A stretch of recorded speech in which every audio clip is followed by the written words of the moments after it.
काम मत करो। नीचा देखना पड़े ऐसा काम मत करो।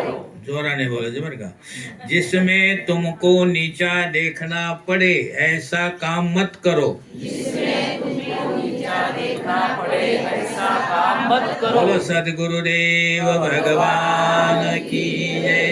श्रीमन नारायण नारायण नारायण श्रीमन नारायण भजमन नारायण नारायण नारायण भजमन श्रीमन नारायण नारायण नारायण सूर्य नारायण नारायण नारायण सूर्य लक्ष्मी नारायण नारायण नारायण सत्य नारायण नारायण नारायण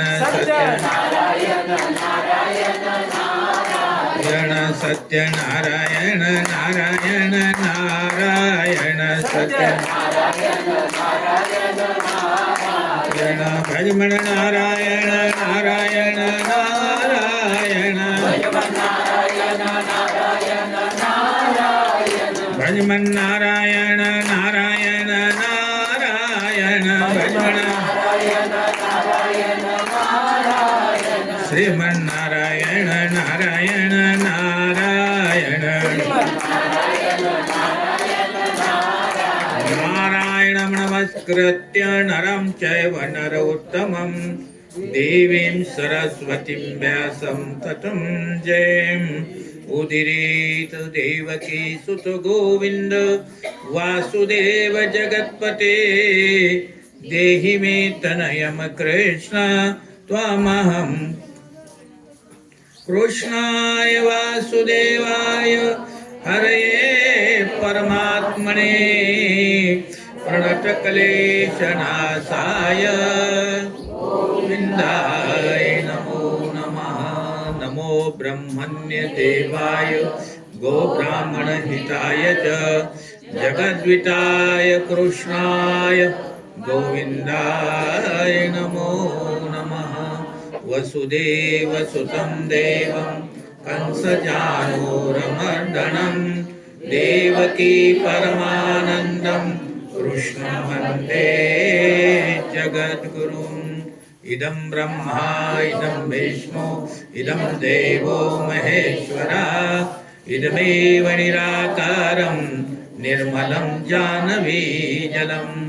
अहिल्या द्रौपदी सीता रमा मन्दोदरी तथा पंचकं यः स्मरण नित्यं महापातकं नाशनं ब्रह्म मुरारी पुरान्तकारी भानुशशि भूमिसुतो बुध गुरश्च शुक्र शनि राहु केतुव कुर्वन्तु सर्वे सुप्रभातम्।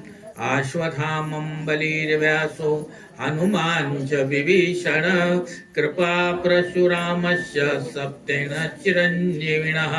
ओं केशवाय नमः, ओं नारायणाय नमः, ओं माधवाय नमः। ओं पूर्णमदा पूर्णमिदं पूर्णात् पूर्णमुदच्यते पूर्णस्य पूर्णमादाय पूर्णमेवावशिष्यते। गंगे च यमुने चैव गोदावरी सरस्वती नर्मदे सिन्धु कावेरी जलस्मिन् सन्निधिं कुरु। आदिदेव नमस्तुभ्यं प्रसिद्ध मम भास्कर दिवाकर नमस्तुभ्यं प्रभाकर नमस्तुते।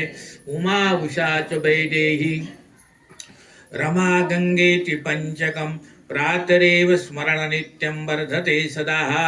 जयंती मंगला काली भद्रकाली कपालिनी दुर्गा क्षमा शिवधात्री स्वाहा स्वधा नमस्तुते। शुभं करोति कल्याणम् आरोग्यं धन संपदा शत्रुबुद्धि विनाशाय दीपज्योतिर्नमस्तुते। दीपज्योतिर्परब्रह्म दीपज्योतिर्जनार्दन दीपो हर्तु मे पापं दीपज्योतिर्नमस्तुते।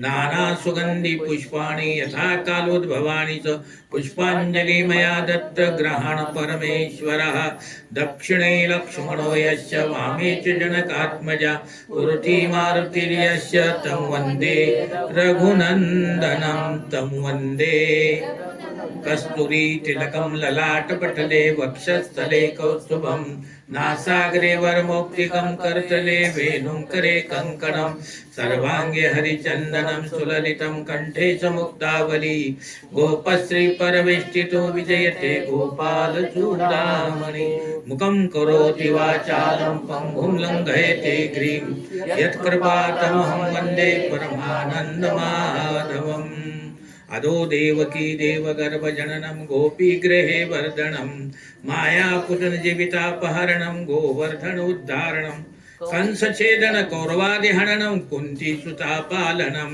यत्मद्भागवतं श्रीरामचन्द्र आदो देवकी देवगर्भजननं गोपीगृहे वर्धनं मायापुटनजीवितापहरणं गोवर्धन उद्धारणं कंसछेदन कौरवादिहननं कुन्तीसुतापालनं यत्मद्भागवतं पुराणकथितं श्रीकृष्णलीला अमृतं बोली कृष्ण भगवान बोली भागवत भगवान की जय.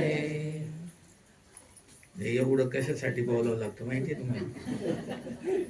ते अर्जुन पाटील जसे लोक येतात त्यानं सावकाश येतात ते पहिले चालू करून ते अप्पा येतात ते लोक येऊन राहिलेत ना ते प्रसाद सगळ्यांना मिळायला पाहिजे.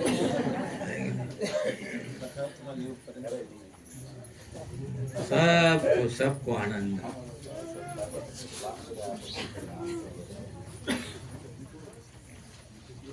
कल की कथा हमारी चल रही थी. क्या कर रहे थे ध्रुव जी कल?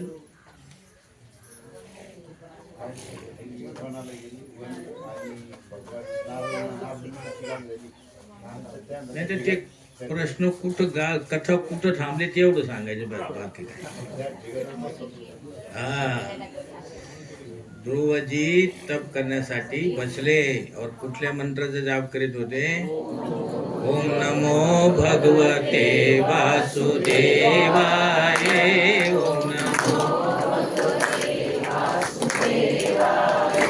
ओम नमो भगवते वासुदेवाय. ओम नमो ओम नमो भगवते वासुदेवाय. ओम नमो ओम नमो भगवते वासुदेवाय. ओम नमो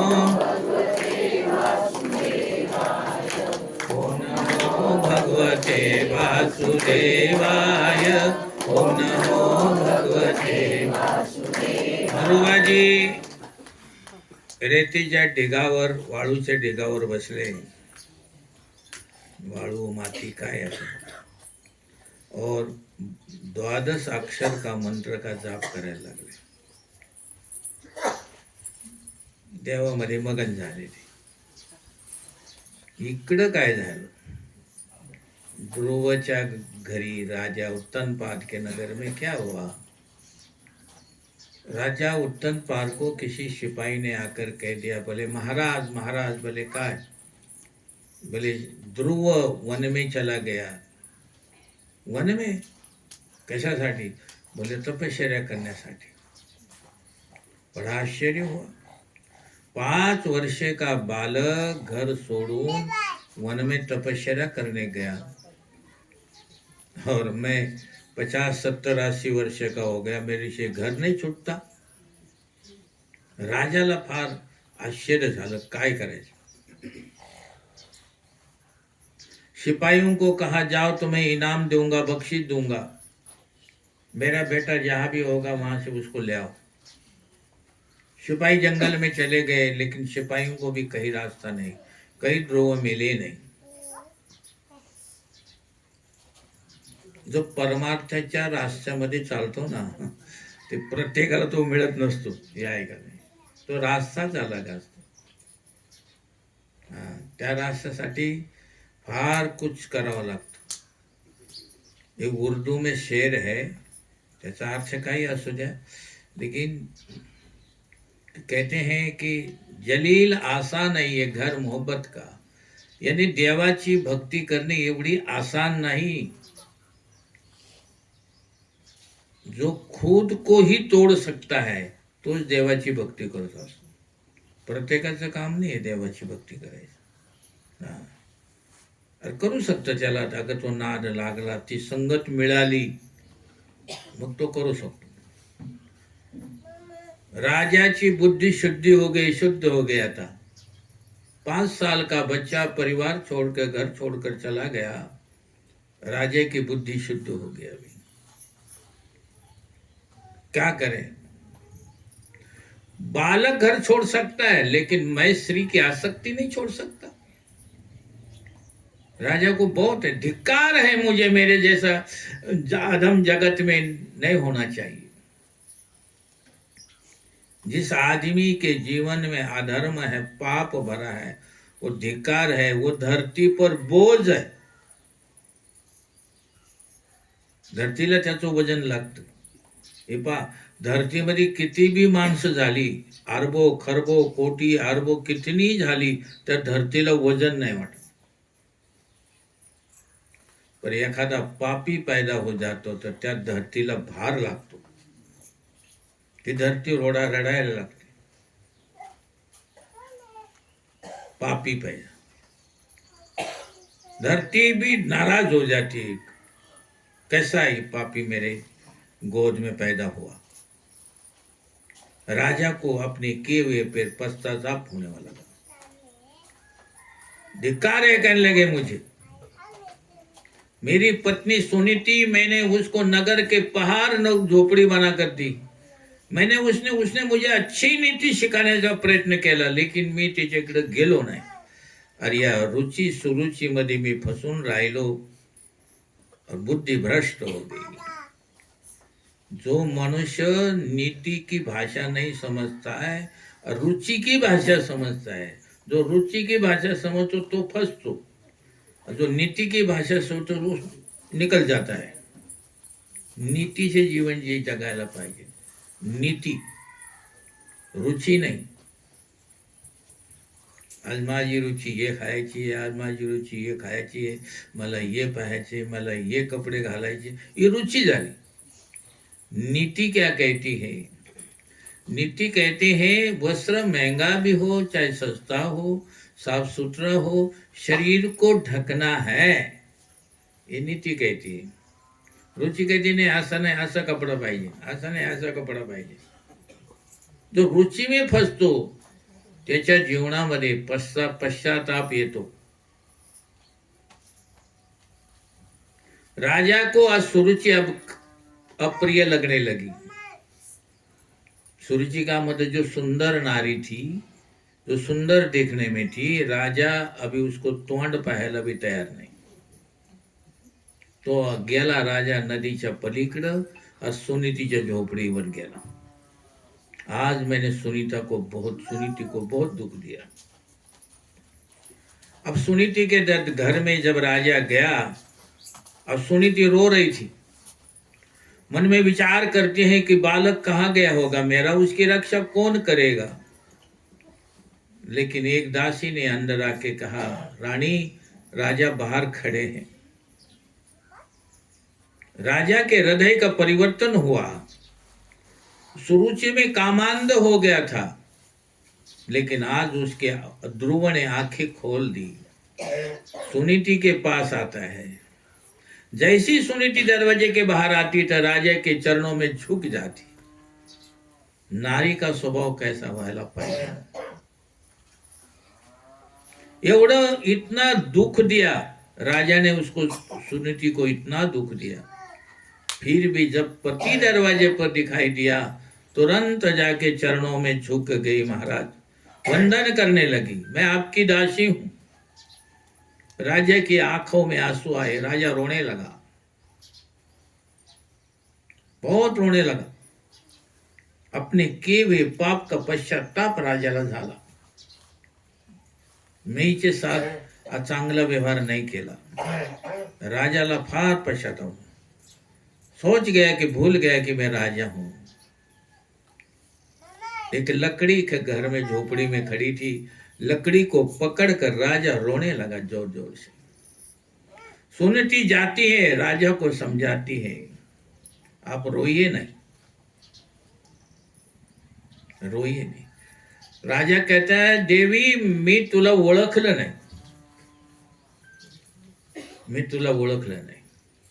जब नीति की भाषा नहीं आती ना, तो मनुष्य चांगल्या माणसाला कधी ओळखत नसतो। ध्यान ठेवा, जर नीति समझ में यायला लागली, मग तो चांगल्या माणसाला तुरंत ओळखतो। आज बहुत दिनों के बाद पति पत्नी का मिलन हुआ। मन में जो पाप था राजा के, वो सारे जब रोने लगा तो आंखों के आंसू के द्वारा ते पाप सगळ बाहर निघून गए। राजा का हृदय शुद्ध हुआ आज, और दोनों को भी आज ध्रुव याद आता है। सोचते हैं तो मेरा ध्रुव का होगा, हमारा ध्रुव का होगा।